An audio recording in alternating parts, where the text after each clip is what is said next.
can't think of, and it's very appropriate that poetry be a part of the Burke Conference, since one might say that much of Burke's methodology is a poetics, this approach. And it's an honor to read a poem. I've been working on this for about 3 months for this conference. I haven't made any attempt, or very little attempt anyway, to stylistically imitate Burke's poetry. His pithy, witty, pun-laden lines. In fact, this poem's not even funny. Though, it does end positively in the comic frame, right? And it's funny at times. So you can just feel free to laugh whenever you like, and I won't take it personally. Okay? This is not an occasional poem either, in the sense of that genre of occasional poems, though it was written for this occasion. It's actually a lyrical sequence. And Burke, in the foreword to the Book of Moments that's contained in the collected poems, says lyrics, in quotations, quotes, lyrics are moments, insofar as they pause to sum up a motive. They are designed to express and evoke a unified attitude towards some situation more or less explicitly implied.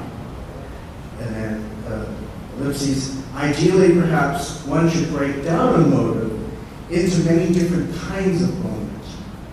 And that's what this poem does. The title of this poem is Pentadic Leaves. Pentadic Leaves. There's no allusion to Walt Whitman here, Leaves of Grass, or anything like that. I love the figure of an aporia, where you can say what you're not going to say. Although it is as long as Leaves of Grass. It's long, but not that long. And as a matter of fact, that's why I brought this up. I thought maybe this would be a little bit more Whitman-esque look, or if you prefer, I could be Socrates covering my head, before telling a lie, pretending it's the truth. In any case, I'm not comparing myself to you, figure, obviously. I don't usually explain my poems when I read, or any other time either. But knowing the overall structure, which is Burkean, obviously Pentadic Leaves, I think will help you follow it.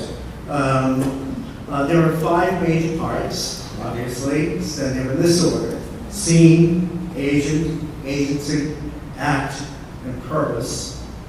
But there's also some subparts. There's some arguments going on sort of at the meta level as well as at the level of imagery.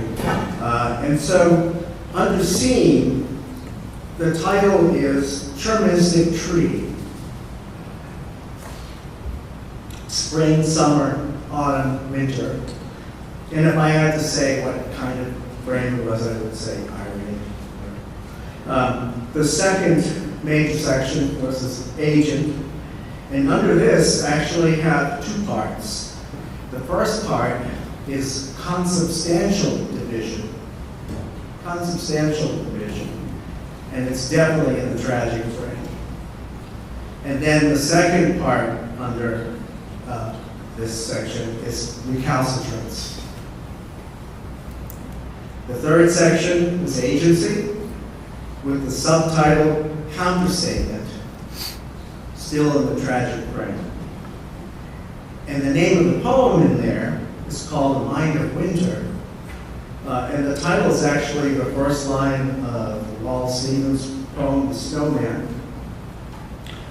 which begins, one must have a mind of winter to regard, snip, snip, snip, 5 stanzas later, but nothing that is not there and nothing that is. It's a really great poem if you haven't read it.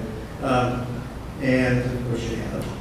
The fourth section, major section, is act, and it has 2 parts. The first part is called hierarchy and identification. It's very wordy. With the title, the poem titled, The Spark of Being / Lost. And the second part is called Counter Nature, Analogic Extension of Technology in the Comic Frame. Great title for a poem. Counternature, analogical extension of technology in the comic book. And the final section is purpose. And it has the title Substance. Substance.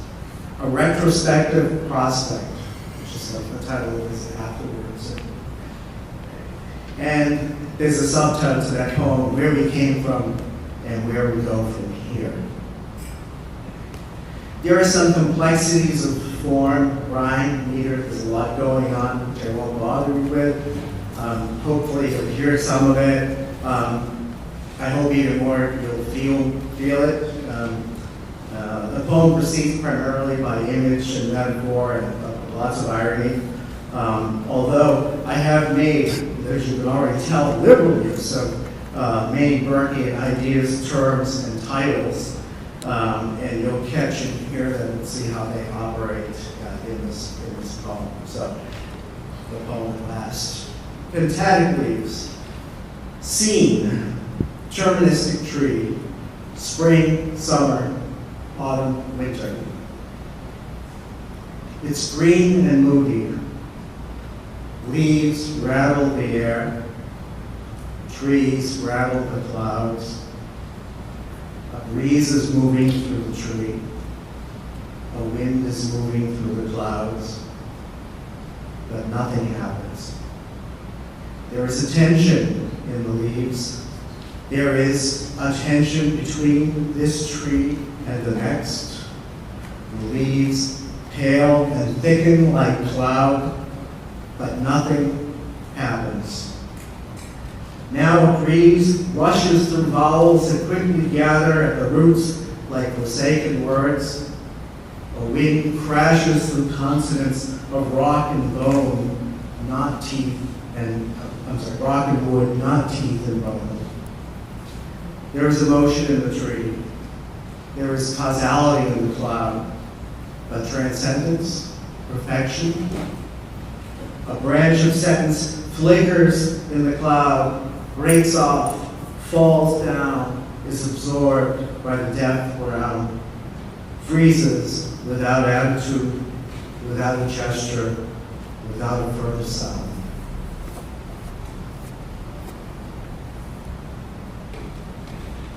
Agent, Part 1. Consubstantial division, tragic. This is me in winter, a white wind which twitches like witches, which groans and moans, which complains and whines, a noisy tabula rasa, mistaken negative capability, embarrassed presence and absence, trained incapacities. A green scream like guilt gone dark and cold, a void of snow that is me and mine, wholly together, alone. 2, recalcitrance. In times yoked yule, when lives are jangled, snow bells dragged, dry as broken crystal, when green-red days are wrung in dust and human thought turns to rot, hands stick with cold like slabs of clay, prepare our lives for another day. Then comes the new year like a god to cheer us on to faith and sod.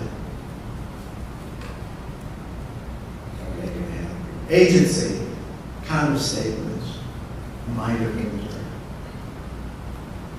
A night full of Florian thought. Black houses, black pine trees become depressions in the dark.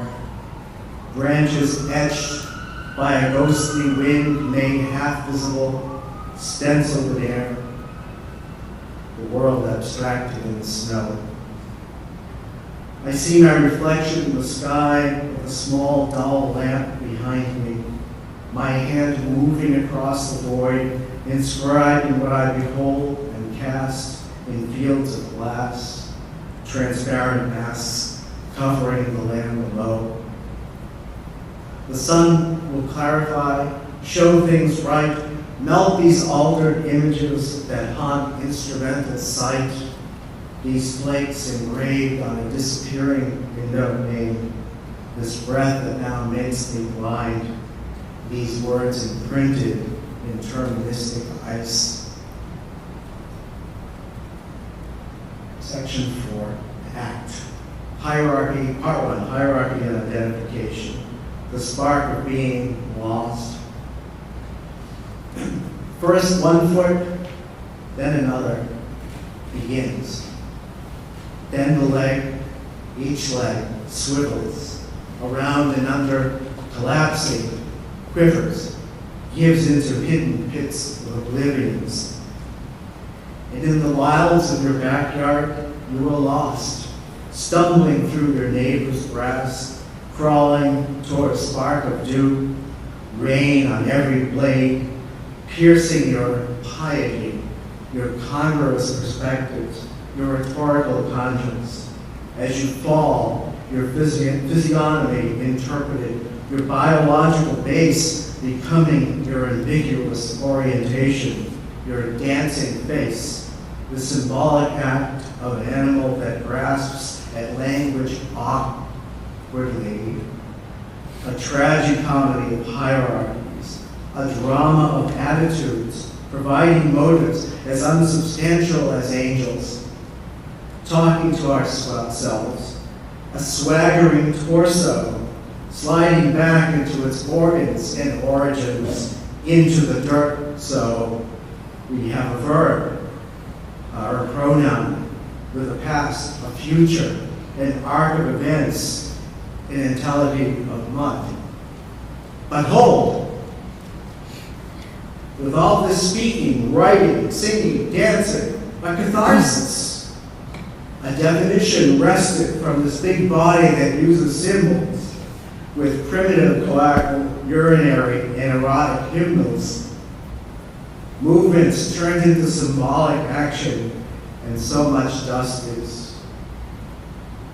Section 2, counter nature, analogic extensions of technology in the comic frame. By sheer repetition, imitation, mimesis, you will remember your subjective routine, your technological psychosis, rising from your bed, extending your counter nature into the giving air, sideways to those who knows where. One morning, you'll wake without a body. And unlike your ancestors, crawling, stumbling through the forest, reach out into space and consciousness, trying to maintain your regimen, your linguistic nature, you'll think yourself toward the bathroom where you'll reach out without a hand or a nipple for a toothbrush that is now lying, and clothes you laid out to be iron or Ryan that ironically have become unnecessarily supple. Where physics and language meet to form a panoply of screens from which to view the motives of your anatomy and analyze the material of your autonomy as you float in the ethics of planes of incompatibility. 5, purpose. Substance, a retrospective prospect, where we came from, where we go from here. Forest floor is churning, quietly as the leaves of deciduous trees are turning into light brown, soft conifers shedding their pine needles one by one, cover earth with stubble, quickly convert old leaf meal into decay, wood crumble, whereby twigs and branches, trunks slowly blur and melt, and whole trees become little stumps that bump against the tiny tips and stalks of buds that gather, grow, rot inward, reaching down, then sprout balsam wings like little motive arrows that suddenly waft aloft. And, since all living things are critics, point, protect the way for sparrows, into whose future into futures whose attitudes toward history, altitudes of hierarchies, spread, concealed, a sky so full of transformations that the slow green lives and logologies of word trees will rise, congeal, into a substance of ideas and sounds whose ratios are the human sciences we don't understand yet, new symbolics of rhetoric and grammar, where language and physiognomy explode in a biology of stars, sprouting multiple parallel nerve center universes in bodies no longer like ours, but are.